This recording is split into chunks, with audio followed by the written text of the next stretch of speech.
ixtisasların pedaqoji statusa malik olması onun hüququdur və yaxud da ki, əlavə təhsil alması onun hüququdur və yaxud da ki, başqa bir yerdə kitabxananın adından kitabxananı təmsil eləyirsə, bu onun hüququdur və yaxud da ki, bir təhlükəsiz bir iş rejimində işləmək, təhlükəsiz iş şəraiti ilə təmin olunması kitabxanasının artıq onun hüququdur. Hüququ var ki, getsin onu tələb eləsin.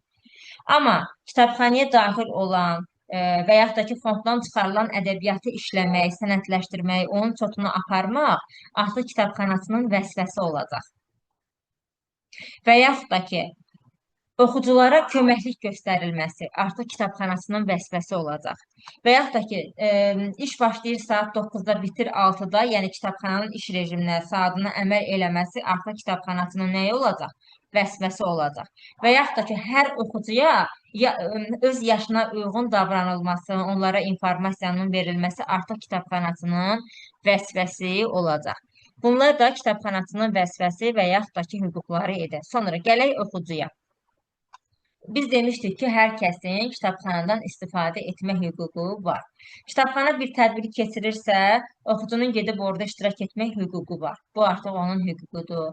Və yaxud da ki, oxucunun gedib suraq biblioqrafiya aparatından. Suraq biblioqrafiya aparatı deyəndə, bura kataloq və kartekalar daxildir. Gələcək dərslərimizdə keçəcəyik. Gedib orada axtarış aparması oxucunun artıq onun hüququdur. Rahat formada kitabxanaya daxil olub, həmən aparatda, kataloq və kartekalarda axtarış apara bilər. Və yaxud da ki, gedib kitabxanada olan sərvətlərdən azad bir şəkildə məlumat əldə etməsi oxucunun hüququdur. Sonra gedib oxu zalında oturub, məsəl üçün, kitab oxuması onun hüququdur. Gedib kitab alıb evə aparıb gətirib oxuması artıq onun hüququdur. Amma kitabxana qaydalarına riayət etməsi oxucunun nəyi olacaq? Vəzifəsi olacaq. Kitabı götürmüşəmsə, mən onu vaxtında, məsələn, 15 gün müddətinə verilibsə, kütləvi kitabxanalarda 15 gün müddətinə verilir, təxmini 2 həftə hesablanır. Mən onu vaxtında aparıb qaytarmağım artıq onun hüququ, vəzifəsi olacaq. Və yaxud da ki, mən kitabı əzməməyim, cırmamağım, tutaq ki, yararsız hala salmamağım, onlar mənim vəzifəmdir ki, mən onlara zərər yetirməyim. Bir sözlə, kitablara zərər yetirməmək onun vəzifəsi olacaq. Sonra, bir də oxucu formüllərindən də mən keçən səfər danışmışdım. Biz kitabı qaytaranda oxucu formüllərinə imza atmalıyıq. Bu da artıq istər şagirdin olsun, istər digər kitabxanalardan tutaq ki, kitab götürənlərin olsun, vəzifəsi olacaq. Yəni, oxucunun vəzifəsindən biri də aldığı kitabı qaytaranda oxucu formüllərinə imza atmaqdır. Amma yadda saxlayın ki, məktəbdə 1-ci sinifdən 4-cü sinifdə daxil olmaqla bunlar istisnadır. Bunlar imza atmırlar. Bu da yadınızda qalsın. Sonra kitabxananın vəzifəsi hüquqlarına gələk. Keçən səfər də biz qeyd eləmişdik. Əgər bir oxucu kitaba zərər yetiribsə, bizim ondan 10 mislini tələb eləməyimiz artıq kitabxananın, düz indi kitabxanası tələb eləyir, amma kitabxananın adından tutaq ki, tələb eləyirsə, bu artıq onun nəyi olacaq? Hüququ olacaq. Və yaxud da ki, biz keçən səfər demişdik, bir təkrar kimi olsun, demişdik, Milli Mədəni Sərvətlər reyestrinə daxil olan sənədləri bir kitabxanadan digərinə verə bilmirik, amma hansı halda verə bilərik? Əgər düzgün şəkildə qorunmursa, mühafizə olunmursa, o formada bir kitabxananın digər kitabxanaya verə bilərik. Bu öz yerində. Amma Milli Mədəni Sərvətlər reyestrinə daxil olmayan çap əsərləri varsa, biz onları başqa bir kitabxanaya əvəzsiz şəkildə verə bilərik. Bu artıq kitabxananın hüququ olacaq. Və yaxud da ki, kitabxana fondu üçün biz hardan gedib kitab götürək, necə edək? Yəni, bunun bir komplektləşdirmə mənbələrini müəyyənləşdirmək artıq kitabxananın hüququ olacaq. Və yaxud da ki, digər çap məhsulları olsun və yaxud da ki, elektron resurslar olsun, bu daşıyıcıların əldə olunması kitabxananın hüququ olacaq. Bir də istər yenə kitabxana sahəsində bir tədbir təşkil olunub, biblioqrafiya sahəsində bir tədbir təşkil olunub. Burada iştirak etməsi də, kitabxananın iştirak etməsi düzdür. Kitabxanaçı iştirak eləyəcək, amma kitabxananın adından iştirak eləyəcək. Kitabxanaçı deyəndə onun hüququ kimi götürürük. Yox, kitabxana deyəndə kitabxananın hüququ kimi götürürük.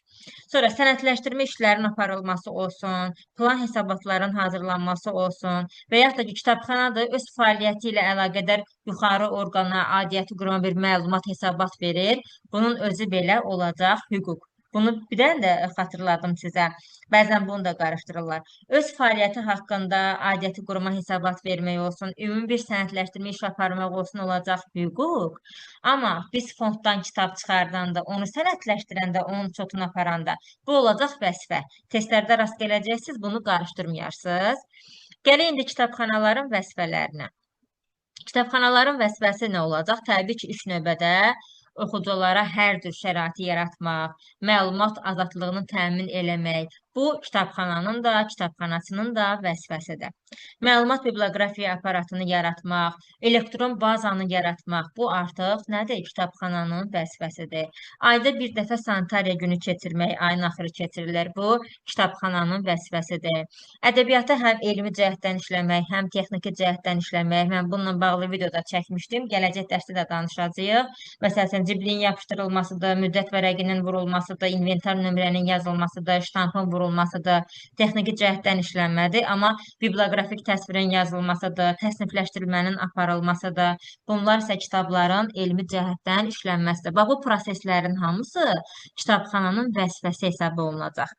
Sonra və yaxud da ki, biblioqrafik məlumatların hazırlanması olsun, maddi texniki təchizatı yaxşılaşdırmaq olsun, informasiya gününün keçirilməsidir, müəllim gününün, sinif gününün keçirilməsidir.